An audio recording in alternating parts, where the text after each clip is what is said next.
Warner Brothers says that Suicide Squad Kill the Justice League has fallen short of our expectations. Who saw that coming?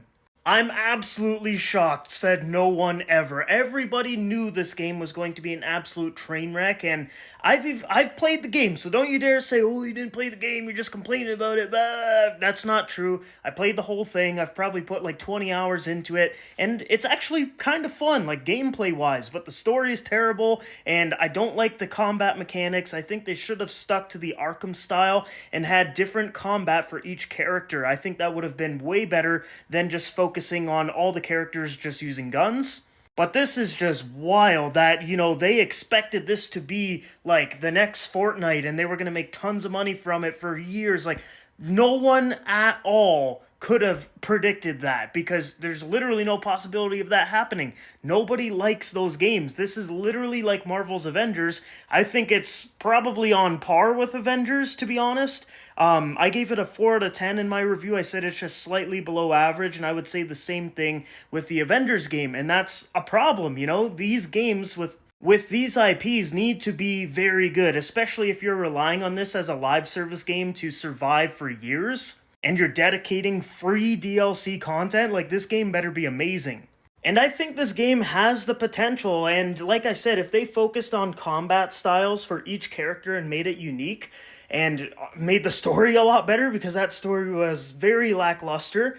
You could sell those DLCs, make money, you could sell your cosmetics, do all that nonsense, but people would actually want to play it. But when you make a live service looter shooter that isn't frankly that great, then you're not gonna be making a ton of money for years to come.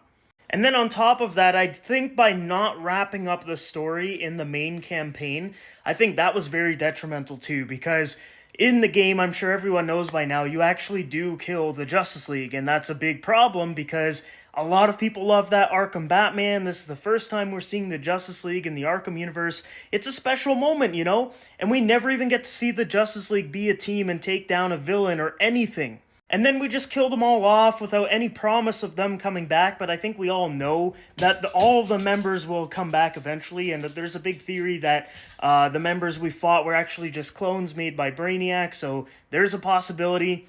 But that's the problem with not telling the full story in the campaign of the game, because now the story can technically go wherever they want. And I'm sure based off of the feedback, they're 1000% bringing the Justice League back. Even if that wasn't their original plan, I think they're going to pivot, because the fan response for this game has been terrible. Everyone is ripping into it. And like I said, yeah, it kind of sounds like I am too, but I did enjoy it a little bit more than most people, I would say. Like, I liked some of the stuff in it, but the majority of it just was not that great.